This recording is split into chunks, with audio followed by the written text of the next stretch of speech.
A change is gonna come. Sam Cooke, 1964. Before we talk about psychedelia and guitar distortion, we need to understand where soul music stood in 1964. Sam Cooke was already a massive star, smooth romantic songs that dominated the charts. But something shifted. After being turned away from a whites-only motel in Louisiana and deeply moved by Bob Dylan's protest songs, Cooke felt compelled to write something different, something that spoke directly to the Black American experience during the Civil Rights Movement. The result was unlike anything in his catalog. Gone was the upbeat charm.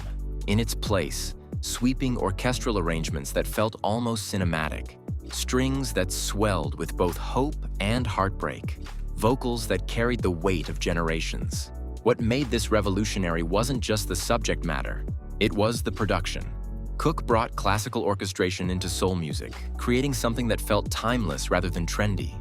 Tragically, Cooke was killed just weeks before the single's release, but the song lived on, becoming the unofficial anthem of the Civil Rights Movement.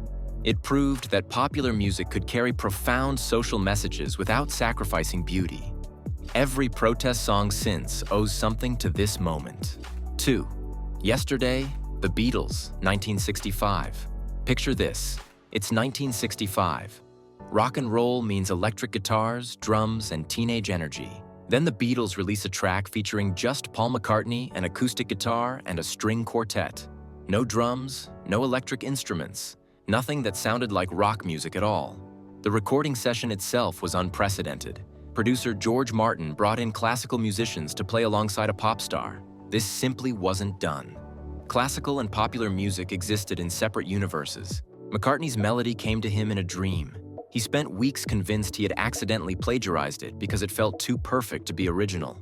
The impact was seismic. Suddenly, rock bands had permission to use orchestras. The walls between high culture and popular culture began crumbling. Within 2 years, strings became commonplace in pop music. This track has been covered over 7 million times, making it the most recorded song in history. But more importantly, it expanded what a rock band could be. The Beatles proved they weren't just a pop group, they were composers. 3. Like a Rolling Stone, Bob Dylan, 1965. Radio programmers panicked when they heard this one. 6 minutes long. No clear chorus. Lyrics that sounded like poetry from someone who genuinely despised you. Everything about it broke the rules. Dylan had been the voice of folk protest, acoustic guitar and harmonica, singing about civil rights and war.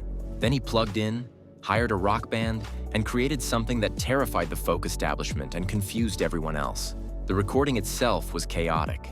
The famous organ part happened almost by accident when a session musician who had never played organ before started improvising. Dylan kept the take because it had the right feeling of controlled chaos. The lyrics were revolutionary. Instead of simple verse-chorus structures with clear narratives, Dylan delivered a 6-minute verbal assault. Stream of consciousness imagery that painted pictures without telling stories in any traditional sense. He was sneering, confrontational, asking questions that had no answers. This single track proved that rock music could be literature, that songs could be as complex as novels, that radio formats were arbitrary limitations, not natural laws. Every singer-songwriter who came after absorbed this lesson. 4. I Can't Get No. Satisfaction. The Rolling Stones, 1965. Keith Richards woke up in the middle of the night with a riff in his head. He grabbed a guitar, recorded it onto a cassette player, and fell back asleep. The next morning, he found 2 minutes of music followed by 40 minutes of snoring. That half-asleep riff became the most recognizable guitar hook of the decade. But what made it revolutionary was the sound. Richards ran his guitar through a fuzz pedal, creating a distorted, aggressive tone that was deliberately ugly by the standards of the time. He actually wanted horns to play the melody. He considered the guitar version a demo. The band kept the fuzzy guitar, and rock music got its attitude. Before this, British invasion bands were relatively polished and professional. This was raw, frustrated, deliberately abrasive. The lyrics captured consumer alienation and sexual frustration with an edge that made parents nervous. This track essentially invented the guitar riff as the primary hook of a rock song. It created the template for what we now call rock attitude: rebellious, dissatisfied, a little dangerous. Garage rock, punk, and every guitar band with something to prove traces back to this moment. 5. My Generation, The Who. 1965. Legend has it Pete Townshend wrote this as a direct response to the Queen Mother. Apparently her motorcade had his car towed. His anger transformed into something much bigger than a parking complaint. The famous vocal stutter wasn't in the original conception. Singer Roger Daltrey started stuttering during recording, possibly to imitate the speech patterns of amphetamine users in the mod scene, possibly just as a stylistic choice. Either way, it became the song's defining characteristic. But the real innovation was sonic destruction. John Entwistle's bass solo was almost unheard of in pop music. The feedback, the barely controlled chaos, the sense that the song might fall apart at any moment, all intentional. The Who weren't just playing rock music, they were attacking it. The lyrics captured teenage frustration with brutal simplicity. No poetry, no metaphor, just raw generational anger. The implication that dying young was preferable to aging was genuinely shocking. This track essentially invented punk rock a full decade before punk existed. The aggression, the simplicity, the deliberate amateurism, the youth versus age anger. Every punk band from the Ramones onward built on this foundation. 6. 8 Miles High, The Byrds, 1966. This is the one. If you need to point to a single track and say, this is where psychedelic rock began, most historians choose this song. The Byrds had made their name with jangly folk rock, Dylan covers with electric guitars. Then guitarist Roger McGuinn became obsessed with John Coltrane's jazz improvisations and Ravi Shankar's Indian classical music. He wanted to fuse those sounds with rock. The 12-string Rickenbacker guitar on this recording does things that guitars weren't supposed to do. It swirls and drones, creating textures rather than melodies. The bass line is hypnotic, repetitive, almost trance-inducing. The overall effect is disorienting in the best possible way. The title had a double meaning that got the song banned from many radio stations. It referenced airplane altitude, but also strongly implied drug experiences. The band denied the drug connection. Nobody believed them. What matters is the door this opened. Within months, every band in Los Angeles and San Francisco was trying to recreate this sound. Psychedelic rock as a genre was born right here. 7. Paint It Black, The Rolling Stones, 1966. Brian Jones had been experimenting with sitar, inspired by George Harrison's work with the Beatles. He brought the instrument to a recording session. Suddenly, a blues rock band had an Eastern flavor. The sitar riff that opens this track was the first time the instrument had led a rock song to #1. The exotic tonality combined with Charlie Watts's martial drumming and Mick Jagger's urgent vocals created something that sounded genuinely new. The production was innovative in less obvious ways too. Bassist Bill Wyman played the foot pedals of a Hammond organ to reinforce the low end, creating a thunderous bottom that normal bass couldn't achieve. Lyrically, the song dealt with grief and depression in ways that pop music typically avoided. The desire to paint everything black, to eliminate color and joy, was existential in a way that felt European rather than American. After this, Eastern instruments became fair game for Western rock bands. The sitar, tabla, and other Indian instruments started appearing everywhere. World music fusion, for better or worse, begins here. 8. Good Vibrations, The Beach Boys, 1966. Brian Wilson called this his pocket symphony. That wasn't hyperbole. The production method was unlike anything attempted before. Wilson recorded bits and pieces across multiple studios over 6 months. Different sections were recorded at different locations, then spliced together like a film editor assembling scenes. The budget was astronomical for the time. The recording process was obsessive to the point of concerning everyone involved. The instruments were equally unprecedented. The electro-theremin creates that distinctive wobbling sound. Cellos were used rhythmically rather than melodically.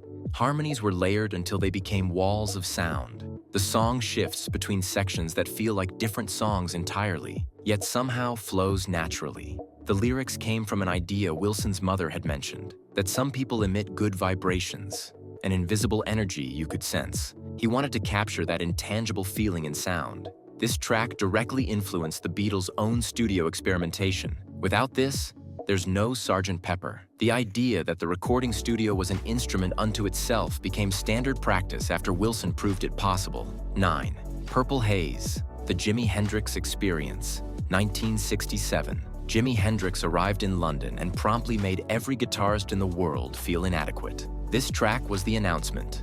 The opening riff uses an interval called a tritone, historically known as the devil's interval, because for centuries composers avoided it for sounding too unsettling. Hendrix built his signature song around something that was musically taboo, but the real revolution was the guitar sound itself. Hendrix used feedback, distortion, the whammy bar, and the fuzz pedal not as effects, but as integral parts of the composition. The guitar doesn't just play the song, it screams, it cries, it warps reality. Hendrix claimed the lyrics came from a dream and his love of science fiction, not drug experiences. Nobody believed him either. Beyond the music, this track broke racial barriers. A black artist playing psychedelic rock and dominating white rock radio was culturally significant in ways that extended far beyond the music industry. 10. Light My Fire, The Doors, 1967. The album version runs over 7 minutes. Nearly 4 of those minutes are instrumental improvisation. This was not how hit songs worked. Keyboardist Ray Manzarek drew from Bach and jazz for his extended solo. While the band had no dedicated bassist, his left hand covered the low end while his right hand explored melodic territory that felt more like a jazz club than a rock concert. This structure, short verses surrounding long instrumental journeys, was psychedelia in its purest form. The song wasn't about arriving somewhere. It was about the journey itself. The infamous Ed Sullivan incident cemented the band's rebellious reputation. They had agreed to change a word deemed too suggestive for television. Morrison sang the original lyric anyway, staring directly into the camera. The band was banned from the show permanently. This track proved that FM radio, with its willingness to play longer songs, could compete with AM pop radio. Album-oriented rock as a format grew directly from moments like this. 11. White Rabbit, Jefferson Airplane, 1967. Grace Slick wrote this before joining Jefferson Airplane. It became the band's biggest hit. The structure was borrowed from classical music, specifically the building intensity of Ravel's Bolero. It starts quiet and grows until the explosive finale. The lyrics use imagery from children's literature to describe psychedelic experiences. Pills that make you larger or smaller, smoking caterpillars, and the final command to feed your head. About as subtle as a sledgehammer. Yet the song received radio airplay because the references were technically about a children's book. Plausible deniability at its finest. This was San Francisco at its peak. The summer of love was happening, and this song became its soundtrack. The Haight-Ashbury counterculture had its anthem. The brief runtime, under 2.5 minutes, proved that psychedelic rock didn't need to be sprawling. You could capture the entire arc of a trip in a compact, radio-friendly package. 12. Strawberry Fields Forever, The Beatles, 1967. John Lennon wrote this as a nostalgic meditation on childhood, specifically a Salvation Army children's home near where he grew up. But the production turned nostalgia into something surreal. Producer George Martin faced an impossible task. Lennon liked 2 different takes of the song, recorded at different tempos and in different keys. He wanted them combined. Martin discovered that if he sped up one and slowed down the other, they could be spliced together. You can hear the edit if you know where to listen. The mellotron that opens the track was a keyboard that played tape loops of real instruments. It created a ghostly, not quite real sound that perfectly matched the dreamlike lyrics. Backward cymbals, swarmandal, and tape manipulation added to the disorientation. This track demonstrated that the recording studio could create sounds that didn't exist in nature. Songs didn't have to represent what a band could play live. They could be pure studio constructions.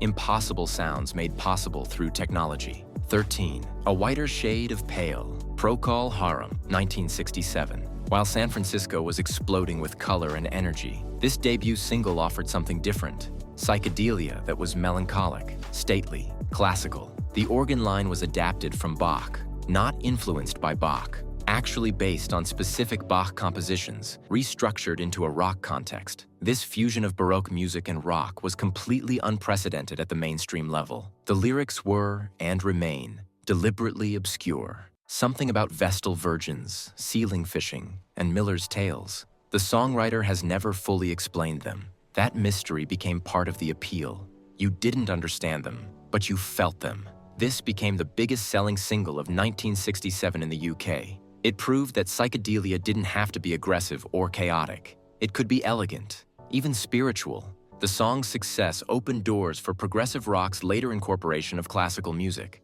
14. See Emily Play, Pink Floyd, 1967. Syd Barrett was a genius burning too bright. This single captured him at his peak, before mental health struggles would force him out of the band he founded. The production is full of studio tricks that Barrett and producer Norman Smith invented together. Guitars were played through rotating speakers. Tape effects created sounds that seemed to come from another dimension. The piano was deliberately out of tune in places, adding to the slightly wrong feeling. The lyrics describe a girl named Emily playing in meadows, lost in her own world. It sounds innocent until you realize the meadows might not exist outside Emily's mind. The line between fantasy and reality blurs constantly.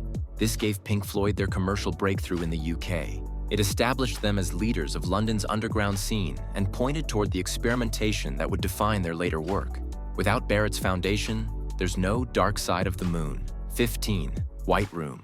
Cream, 1968. As psychedelia began fading into something harder and heavier, this track pointed the direction forward. The drum pattern that opens the song is in 5/4 time, unusual for rock music. Ginger Baker's precision, combined with Jack Bruce's muscular bass and Eric Clapton's wailing guitar, created the power trio format that would dominate the next decade. Clapton's use of the wah-wah pedal, directly influenced by his collaboration with Hendrix, gave the guitar a voice-like quality. It seemed to speak, not just play. Poet Pete Brown wrote the words about his actual experience of depression in a white room. This track bridged psychedelia and hard rock. Within 2 years, Led Zeppelin would build their empire on foundations laid here. The extended blues jamming, the heavy riffs, the poetic pretensions. It all connects back to Cream.